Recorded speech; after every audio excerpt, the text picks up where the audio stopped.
Welcome back to another edition of NASCAR DFS Preview. I'm AustYn with the Sports Chief, and we're heading out to Talladega Superspeedway for this event.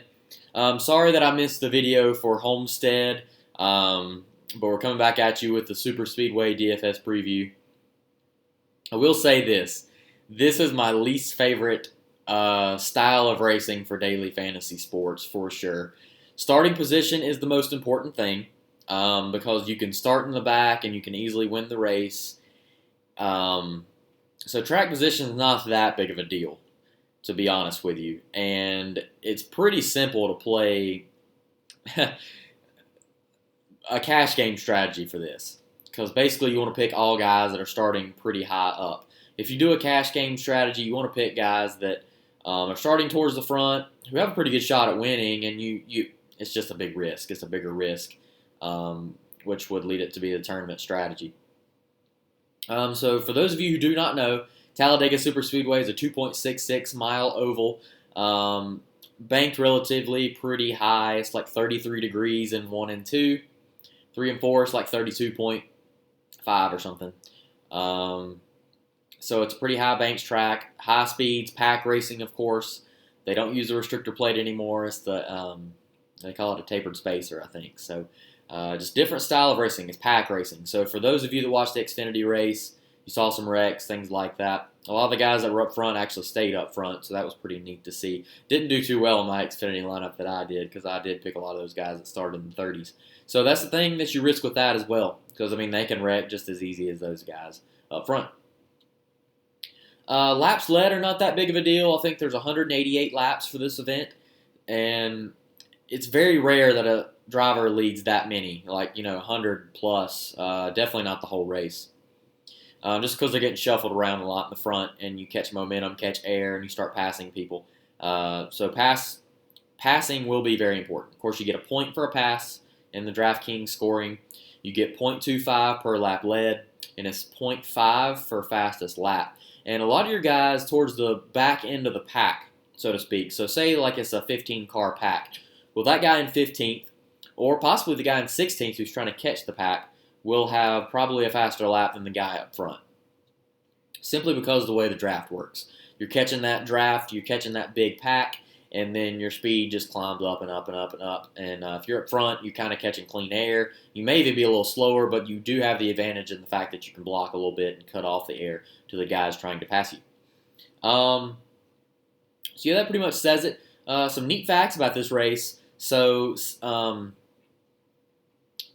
basically, you're looking at Ford. Ford dominates this track. They have won 9 of the last 11 starts. Toyota hasn't won since Denny Hamlin did, like back in 2008. So that's been a long time.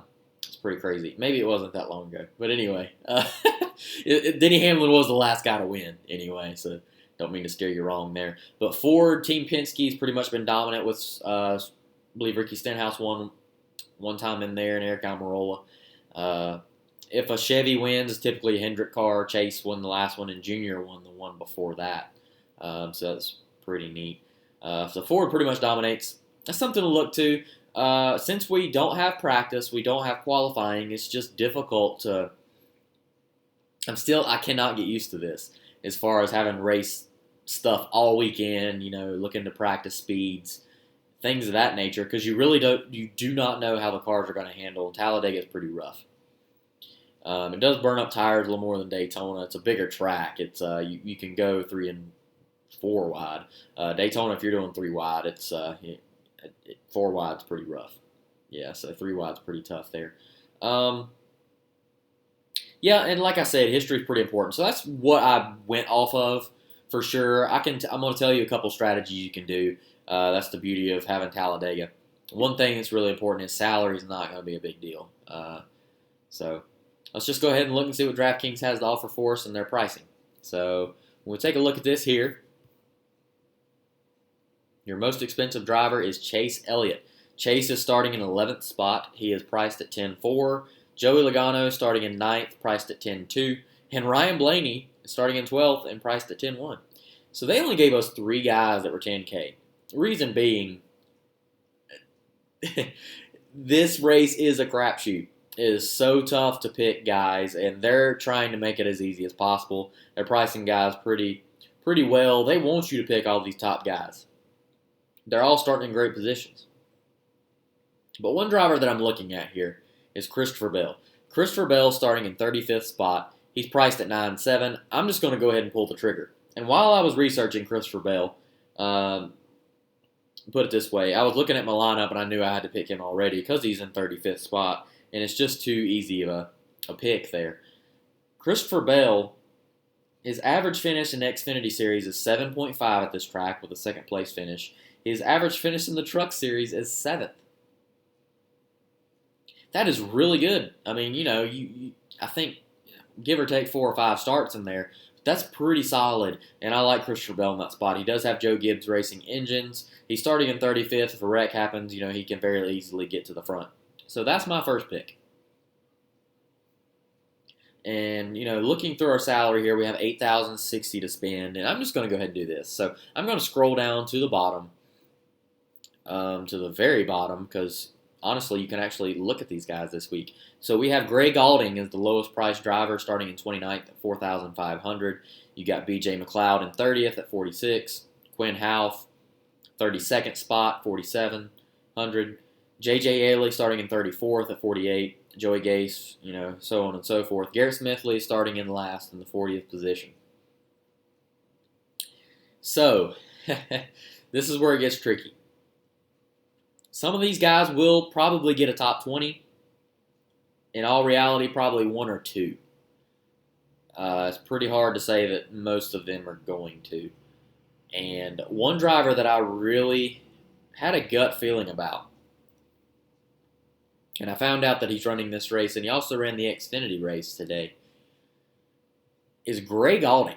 Gray Galding is starting in 29th. While I don't love the starting position, I wish it was in the 30s somewhere. I'd love to see a 3.9 like Brendan Gaughan in 39th. One thing about Gray Galding is he has an average finish of 17.7, which is actually one of the better average finishes for the Cup guys. He's only got 3 starts. He has a top 10. His Xfinity average finish is 5th. Now, he finished 2nd last year, and he finished 8th today. So that's basic math. So 2 plus 8 is 10. Divide by 2, you got 5. And I think Gray Galding actually has a knack for this place. And I think that premium motorsports car could be hanging around. I think he's going to take it easy. And I think he has a knack for getting, and he's also going to have laps under his belt. Something that only him and BJ McLeod and Timmy Hill wrecked. So to me, it looks like those were the only 2 guys. Yeah, they were the only 2 guys that will have any kind of laps at Talladega prior to this event. So I'm going with Gray Galding, $4,500. I think if he could get me a top 20, that would be great. I'm playing it pretty easy. I'm definitely playing a cash game strategy. You could play this in a tournament. Gray Galding is not going to be a highly owned player, so that's I really like that choice. Now we have $8,900 to spend. If I scroll up here, some very attractive names, and I'm just going to go ahead and tell you these are going to be the highest owned guys. Garrett Smithley will be decently owned. Timmy Hill will be decently owned. Cole Custer and Ryan Preece will both be very high. I think Ryan Preece will probably be closer to 20%.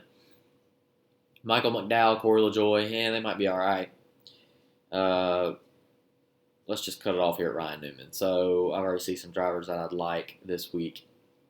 And one of them is Daniel Suarez. Daniel Suarez is starting in 37th spot. I think I can sneak by and get him at a good spot there. And I don't know if a lot of people will pick him. I think it'll be a decent amount, but I think I'm helping myself by picking Gray. Christopher Bell is probably going to be like 50 or 60% owned. Guarantee it. So I like Daniel Suarez in the ComScope 96 car. I think he'd get a decent finish. His average finish here is 17.3, which is not terrible, although he did run for Joe Gibbs and Stuart Haas. But I think he can keep it safe and keep it under him. Ty Dillon is going to be chalky. Ty Dillon is a very good driver here. He's never had a finish worse than 20th. His average finish is actually 13.5, and he's not a bad pick. I am not telling you not to pick him whatsoever. I'm just not picking him because I'm trying to stay away from the chalk a little bit. He's going to be chalky, and Brendan Gaughan's going to be insanely chalky as well, starting in 39th. And I think those are great options. So, not what we're going with today, but I think you have to really consider those guys. Brendan Gaughan is just a really good plate racer. So what we're doing is I'm looking here at Ricky Stenhouse Jr. Ricky Stenhouse Jr. starting in 20th spot. And I know you're like, man, Ricky seems to always get in trouble at these events, right? Ricky Stenhouse's average finish is 11.6. He has 8 top 10s and 13 starts. And it's hard to argue with that. Ricky is a very good plate racer. And part of it is you need to be aggressive. One thing that I always noted about guys that are aggressive, they may cause the wreck, but typically when you cause the wreck, you don't normally get in it. And I like Ricky in this position. He looked really good at Daytona earlier on in the year. And 20th spot's a pretty good position. He could very well win it because he has before. So I'm going with Ricky Stenhouse, 8,400. I have mixed feelings on how Ricky's going to be chosen for this race. I think he'll be decently owned, but I think he's almost a must. I think he's definitely going to get up to the front. And I hope he can get it under him. I believe he's only had like 2 crashes, if you think about it, like a wrecked out, so to speak. He's been in more crashes, but that's pretty remarkable at a track like this. You know, where like Eric Jones has only made like 2 races all the way through, and he started a few times. So, I mean, that's crazy. But like Ricky Stenhouse there, and we have $10,000 to spend. And if you're going off of pure performance base, scrolling through here, Tyler Reddick, he won an Xfinity race here last year. Ryan Newman had the terrible accident at Daytona, which I just wonder how well he's going to run here. Corey LaJoie to 25th. Eric Almirola starting in 15th spot. Eric Almirola has won here before in the Stewart-Haas car. He's won at Daytona for Richard Petty Motorsports. He has got 7 straight top 10s. That is insane.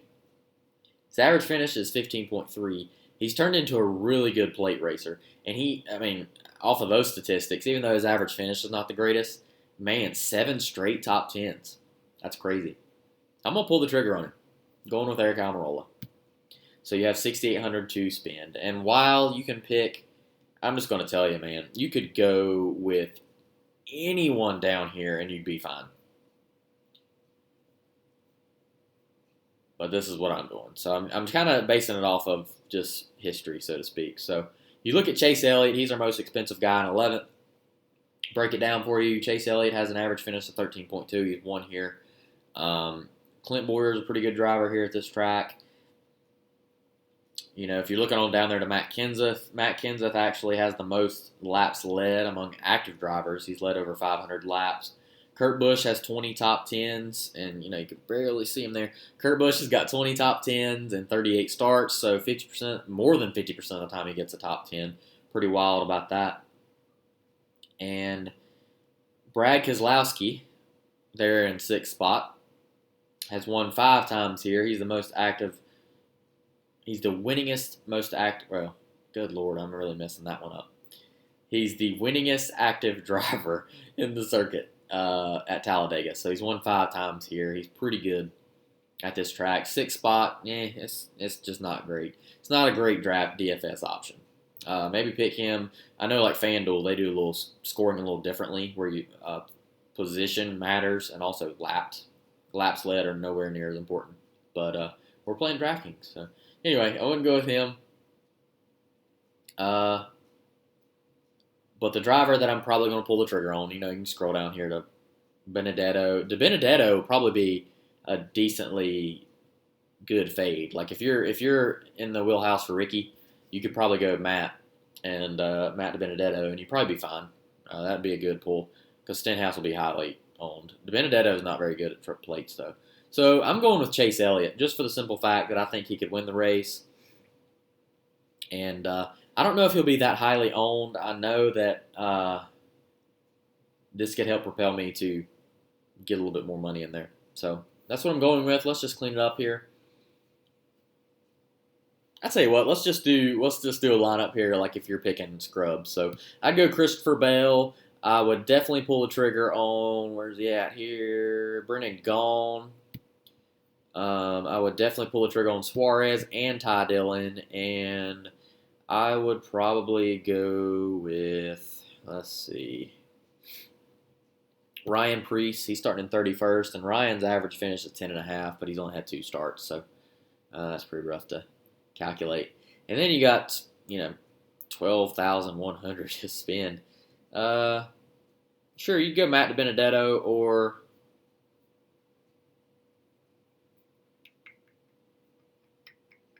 sorry about that. I would probably go with Jimmy Hill. Yeah, so that would be like my 30-some. And you're going to see a lot of that right there. You're going to see a lot of the big dogs in DFS picking stuff like that. We're not going to do that. We're going to go against the grain a little bit because we're the sports chief. We can do that. So Chase Elliott starting in 11th. Christopher Bell starting in 35th at 9.7. Chase at 10.4.